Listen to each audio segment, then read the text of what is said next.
اب یہ تقدیر کے بارے میں کچھ باتیں بیان کی گئی ہیں. تقدیر کے بارے میں کیا کیا ہے؟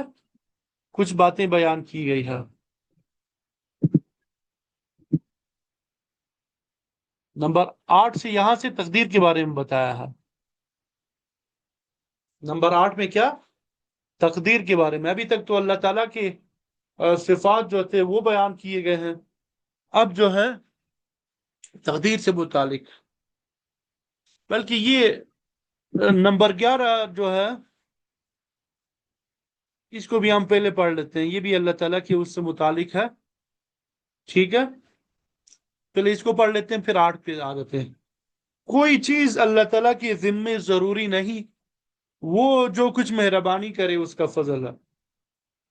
ٹھیک ہے، یعنی ہم یہ نہیں کہہ سکتے کہ بھائی اللہ تعالیٰ کے ذمے یہ ضروری ہے کہ یہ کام کرے، فلانا کام کرے، کہ وہ ہمیں معاف کر دے یا یہ کر دے. اس طرح مختلف روایات میں آتا ہے کہ جو یہ کام کرے گا اللہ تعالیٰ جو ہے وہ معاف کرے گا. اب یہ اللہ تعالیٰ کے اوپر کوئی واجب ضروری نہیں ہے کہ وہ ضرور معاف کرے. اگر وہ کرے تو اللہ تعالیٰ کی مہربانی ہے، اس کا فضل ہے. یعنی اللہ تعالیٰ کے اوپر کوئی لازمی چیز نہیں ہے، واجب نہیں ہے، وہ اللہ تعالیٰ کا فضل ہے اگر کرتا ہے. عقیدہ نمبر 8 دیکھیں، عالم یعنی دنیا میں جو کچھ بلا برا ہوتا ہے، اچھا یا برا ہوتا ہے، سب کو اللہ تعالیٰ اس کے ہونے سے پہلے ہمیشہ سے جانتا ہے اور اپنے جاننے کے موافق اس کو پیدا کرتا ہے. تقدیر اسی کا نام ہے. ٹھیک ہے، اور بری چیزوں کو پیدا کرنے میں بہت بید ہیں، یعنی راز ہے جن کو ہر ایک نہیں جانتا. تو دنیا میں جو کچھ بلا برا ہوتا ہے، اچھا یا برا ہوتا ہے، اللہ تعالیٰ کو ان کے ہونے سے پہلے پہلے ہمیشہ جانتا ہے، ہمیشہ سے جانتا ہے. اور پھر اللہ تعالیٰ اپنے علم کے مطابق اس کو پیدا کرتا ہے. تو یہی تقدیر ہے. ٹھیک ہے، اور بری چیزوں کے پیدا کرنے میں بہت سی حکمتیں ہیں، بہت سے راز ہے جن کو ہر ایک نہیں جانتا، جن کو ہر ایک نہیں جانتا. تو یہ تقدیر سے متعلق بات ہو گئی.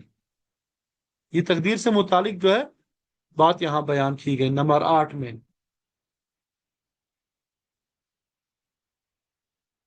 عقیدہ نمبر 9 جو ہے یہ بندے کے اختیارات سے متعلق ہے. بندے کے کیا اختیارات ہے، اس حوالے سے ہمیں کیا عقیدہ رکھنا چاہیے، ان کو بیان کیا گیا ہے.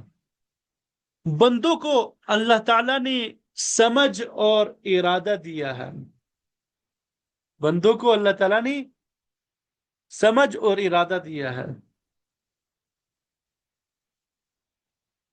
ٹھیک ہے، جس سے وہ گناہ اور ثواب کے کام اپنی اختیار سے کرتے ہیں.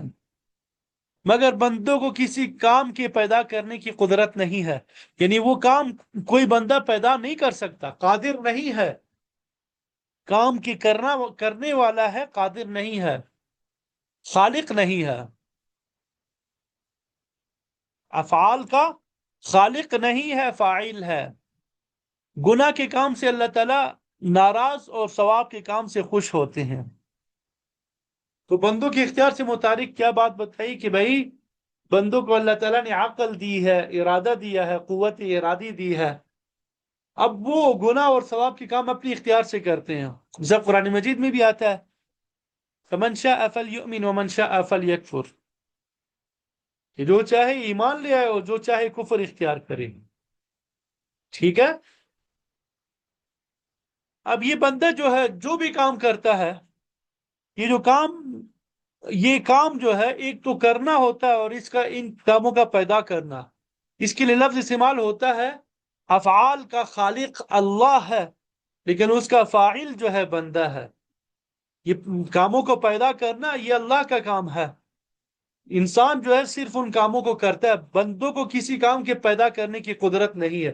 یعنی بندہ افعال کا خالق نہیں ہے، ان کا فاعل ہے، کرنے والا ہے. اب جب انسان گناہ کے کام کرتا ہے تو اللہ تعالیٰ جو ہے ناراض ہو جاتے ہیں. ثواب کے کام کرتا ہے تو اللہ تعالیٰ خوش ہو جاتے ہیں. بات سمجھ آ گئی؟ مشکل تو نہیں ہے انشاءاللہ.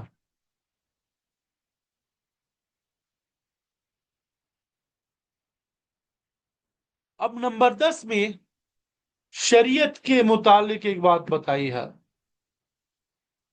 شریعت کے متعلق جو ہے بات بتائی ہے. اللہ تعالیٰ نے بندوں کو ایسے کام کا حکم نہیں دیا جو بندوں سے نہ ہو سکے. اللہ تعالیٰ نے بندوں کو ایسے کام کا حکم نہیں دیا جو بندوں سے نہ ہو سکے.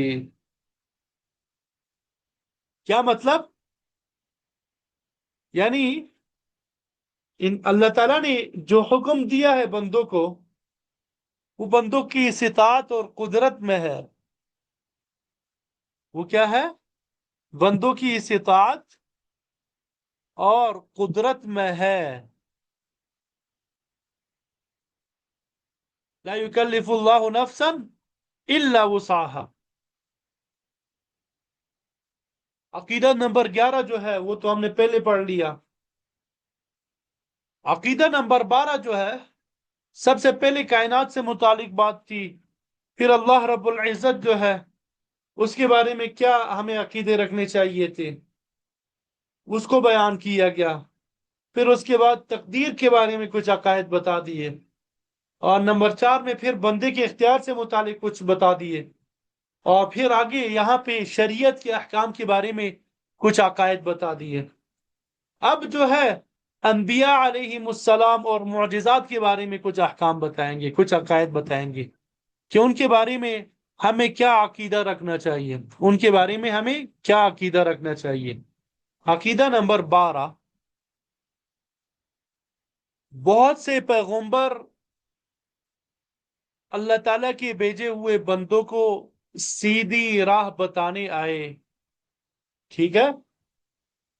اللہ تعالیٰ کے بھیجے ہوئے بہت سے انبیاء بندوں کو سیدھی راہ بتانے آئے، راستہ بتانے آئے، ہدایت دینے آئے. وہ سب گناہوں سے پاک ہے. انبیاء کے بارے میں کیا عقیدہ ہونا چاہیے؟ وہ سب گناہوں سے پاک ہے، یعنی وہ معصوم عن الخطا ہے. معصوم کا لفظ گناہوں سے پاک ہونا. گنتی ان کی پوری طرح اللہ ہی کو معلوم ہے. ان کی گنتی کیا ہے؟ اللہ تعالیٰ ہی کو معلوم ہے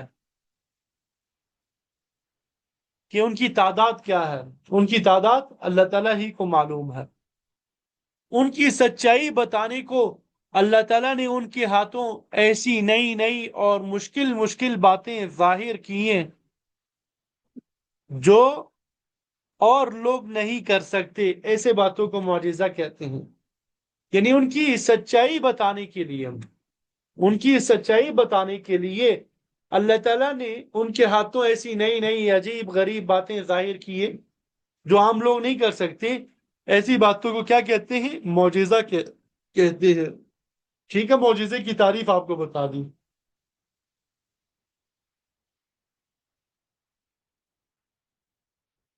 ان میں سب سے پہلے آدم علیہ السلام تھے، ترتیب آپ بتا رہے ہیں. اور سب کے بعد یعنی سب کے آخر میں آپ صلی اللہ علیہ وسلم، اور باقی سارے انبیاء درمیان میں ہوئے. ان میں بعض بہت مشہور ہے جیسے نوح علیہ السلام، ابراہیم علیہ السلام، اسحاق علیہ السلام، اسماعیل علیہ السلام، یعقوب علیہ السلام، یوسف علیہ السلام، داود علیہ السلام، سلیمان علیہ السلام، ایوب علیہ السلام، موسیٰ علیہ السلام، ہارون علیہ السلام، زکریا علیہ السلام، یحییٰ علیہ السلام، عیسیٰ علیہ السلام، الیاس علیہ السلام، یسع علیہ السلام، یونس علیہ السلام، لوط علیہ السلام، ادریس علیہ السلام، ذوالکفل علیہ السلام، صالح، ہود، شعیب علیہ السلام. یہ بات جو ہے یہ کیا کہہ رہے ہیں کہ یہ مشہور ہو گئے. اس کے علاوہ بھی بہت زیادہ ہے. ٹھیک ہے، ان کی صحیح تعداد اللہ تعالیٰ ہی کو معلوم ہے. سب پیغمبروں کی گنتی اللہ تعالیٰ نے کسی کو نہیں بتائی. پیغمبروں کی صحیح تعداد اللہ تعالیٰ نے کسی کو نہیں بتائی. اس لیے یوں عقیدہ رکھے کہ اللہ تعالیٰ کے بھیجے ہوئے جتنے پیغمبر ہیں ہم ان سب پہ ایمان لاتے ہیں. جو ہم کو معلوم ہے ان پر بھی، جو نہیں معلوم ان پر بھی.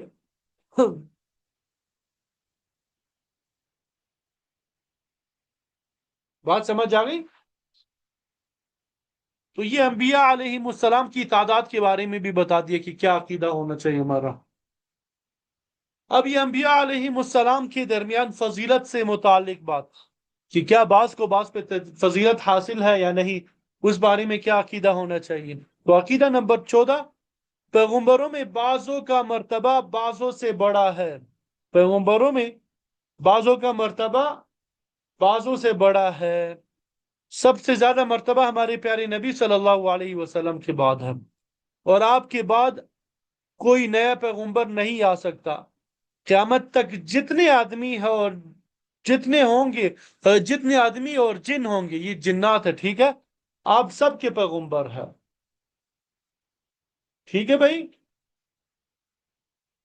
یہاں پہ یہ بھی بات بتا دیا کہ جو شخص بھی، جو بدبخت بھی آپ کے بعد نبوت کا دعویٰ کرے گا وہ جھوٹا ہے۔ جیسے مرزا غلام احمد قادیانی، اس نے نبوت کا دعویٰ کیا تو علماء نے اسے اور اس کے ماننے والوں کو کافر کہا، قادیانیوں سے نکاح حرام قرار دیا۔ قیامت تک جتنے بھی انسان آئیں گے، جتنے جنات آئیں گے، اب ان سب کے کیا ہے؟ پیغمبر ہے۔ اب یہ معراج سے متعلق بات بتا رہے ہیں۔ معراج، معراج کے بارے میں ہمارا کیا عقیدہ ہونا چاہیے۔ عقیدہ نمبر 15، ہمارے پیغمبر صلی اللہ علیہ وسلم کو اللہ تعالیٰ نے جاگتے میں جسم کے ساتھ، پہلی شرط کیا لگائی؟ جاگتے میں۔ دوسری شرط جسم کے ساتھ مکہ سے بیت المقدس، اور وہاں سے 7 آسمانوں پر، اور وہاں سے جہاں تک اللہ تعالیٰ کو منظور ہوا پہنچایا، اور پھر مکہ میں پہنچا دیا۔ اس کو معراج کہتے ہیں۔ تو یہ معراج جو ہے یہ خواب میں نہیں ہوا، یہ جاگتے میں ہوا، اور جسم اطہر کے ساتھ ہوا۔ تو اس بارے میں ہمارا یہ عقیدہ ہونا چاہیے کہ اللہ تعالیٰ نے جاگتے میں جسم کے ساتھ مکہ سے بیت المقدس، اور وہاں سے 7 آسمانوں پر، اور وہاں سے جہاں تک اللہ تعالیٰ کو منظور ہوا آپ صلی اللہ علیہ وسلم کو پہنچایا، اور پھر مکہ میں پہنچا دیا۔ تو اس کو معراج کہتے ہیں۔ اس کو کیا کہتے ہیں بھائی؟ معراج کہتے ہیں۔ تو اس بارے میں ہمارا یہ عقیدہ ہونا چاہیے۔ تو معراج سے متعلق بھی بتا دیا۔ اب آگے فرشتوں اور جنات سے متعلق بتا رہے ہیں۔ عقیدہ نمبر 16، اللہ تعالیٰ نے کچھ مخلوقات نور سے پیدا کر کے ان کو ہماری نظروں سے چھپا دیا۔ فرشتوں کو کیا کیا ہے؟ نور سے پیدا کیا ہے، اور ہمیں نظر بھی نہیں آتے۔ ان کو فرشتہ کہتے ہیں۔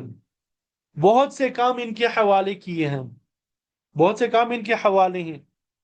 اب وہ کبھی اللہ کے حکم کے خلاف کوئی کام نہیں کرتے، وہ کبھی بھی اللہ کے حکم کے خلاف کوئی کام نہیں کرتے، یعنی ان کی فطرت میں اللہ تعالیٰ نے یہ مخالفت کا مادہ ہی نہیں رکھا، وہی اللہ تعالیٰ کا حکم ہی کرنے والے ہیں۔ جس کام میں لگا دیا ہے اسی میں لگے ہیں۔ ان میں 4 فرشتے بہت مشہور ہیں، حضرت جبرائیل علیہ السلام، حضرت میکائیل علیہ السلام، حضرت اسرافیل علیہ السلام، حضرت عزرائیل علیہ السلام، ٹھیک ہے۔ یہ فرشتوں کے بارے میں بتا دیا۔ اللہ تعالیٰ نے کچھ مخلوق آگ سے بنائی ہے، وہ بھی ہم کو دکھائی نہیں دیتی، ان کو جن کہتے ہیں۔ اب جنات میں نیک اور بد سب طرح کے ہوتے ہیں، اچھے جن بھی ہوتے ہیں، برے بھی ہوتے ہیں۔ ان کی اولاد بھی ہوتی ہے، جنات کی کیا ہے؟ اولاد بھی ہوتی ہے۔ ان میں سب سے زیادہ مشہور شریر جو ہے وہ ابلیس یعنی شیطان ہے، ٹھیک ہے۔ یہ جنات اور فرشتوں سے متعلق جو عقیدہ ضروری تھا وہ بتا دیا۔ عقیدہ نمبر 17، یہاں سے ولی ولایت اور کرامت سے متعلق بتا رہے ہیں۔ ولی ولایت اور کرامت سے متعلق، مسلمان جب خوب عبادت کرتا ہے، پہلی شرط خوب عبادت کرتا ہے، گناہوں سے بچتا ہے، 2 نمبر 3 دنیا سے محبت نہیں رکھتا، دنیا سے محبت نہیں رکھتا، نمبر 4 پیغمبر صاحب کی ہر طرح خوب تابعداری کرتا ہے، آپ صلی اللہ علیہ وسلم کی سنتوں پہ پورا عمل کرتا ہے، تو وہ اللہ کا دوست اور پیارا ہو جاتا ہے۔ پہلی شرط کیا کہ وہ عابد ہوگا، گناہوں سے بچنے والا ہوگا، دنیا سے محبت رکھنے والا نہیں ہوگا، آپ صلی اللہ علیہ وسلم کی سیرت کو اپنانے والا ہوگا، چلنے والا ہوگا، ہر حکم کو ماننے والا ہوگا، عمل کرنے والا ہوگا، تو وہ اللہ کا دوست اور پیارا ہو جاتا ہے۔ ایسے شخص کو ولی کہتے ہیں۔ ایسے شخص کو کیا کہتے ہیں؟ ولی کہتے ہیں۔ اس شخص سے کبھی ایسی باتیں ہونے لگتی ہے جو اور لوگوں سے نہیں ہو سکتی۔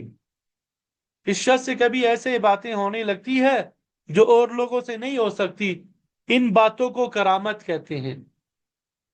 ٹھیک ہے، ایک معجزہ کی تعریف، معجزہ انبیاء علیہ السلام کے ہاتھ پہ ظاہر ہوتا ہے، یعنی ایسی بات جو عام لوگ نہیں کر سکتے اور انبیاء کے ہاتھ پہ ظاہر ہو معجزہ، اور ایسی بات جو عام لوگ نہیں کر سکتے اللہ کی ولی کے ہاتھ پہ ظاہر ہو، اس کو کرامت کہتے ہیں۔ ٹھیک ہے، معجزہ بھی برحق ہے اور کرامت جو ہے وہ بھی برحق ہے۔ عقیدہ نمبر 18، ولی کتنے ہی بڑے درجے کو پہنچ جائے لیکن نبی کے برابر نہیں ہو سکتا۔ جتنے بھی اولیاء ہے وہ کسی نبی کے برابر جو ہے وہ نہیں پہنچ سکتا۔ عقیدہ نمبر 19، خدا کا کیسا ہی پیارا ہو جائے، یعنی کتنا ہی اللہ تعالیٰ کا محبوب بندہ بن جائے، جب تک ہوش و حواس باقی ہوں شرع کا پابند رہنا فرض ہے، شریعت کا پابند رہنا فرض ہے، ضروری ہے۔ ایسا نہیں کہ وہ کہتا ہو کہ میں مکے مدینے میں نماز پڑھتا ہوں۔ ٹھیک ہے، نماز روزہ اور کوئی عبادت معاف نہیں ہوتی، جو گناہ کی باتیں ہیں وہ اس کے لیے درست نہیں ہو جاتی۔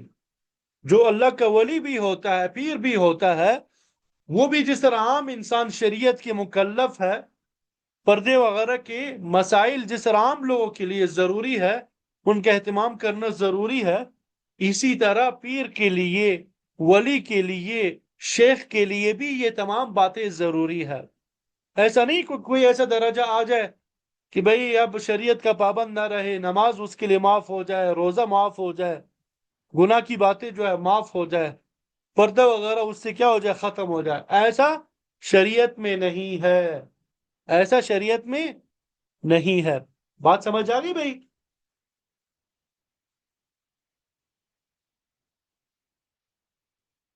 عقیدہ نمبر 20، اب یہ بدعت سے متعلق ہے۔ عقیدہ نمبر 20 کیا ہے؟ بدعت سے متعلق ہے۔ اچھا، یہ عقیدہ نمبر 21 جو ہے یہ ولیوں سے متعلق ہے، پہلے اس کو پڑھ لیتے ہیں۔ یہ ولیوں سے متعلق جو ہے عقیدہ نمبر 21 ہے، اس کو پڑھ لیتے ہیں۔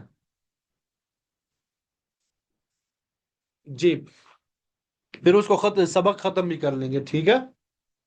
ولی لوگوں کو بعض بھید کی باتیں سوتے یا جاگتے میں معلوم ہو جاتی ہے۔ اولیاء کرام کو بعض راز کی باتیں خواب میں یا بیداری میں معلوم ہو جاتی ہے، اس کو کشف اور الہام کہتے ہیں۔ اگر وہ شرع کے موافق ہوں، شریعت کے مطابق ہے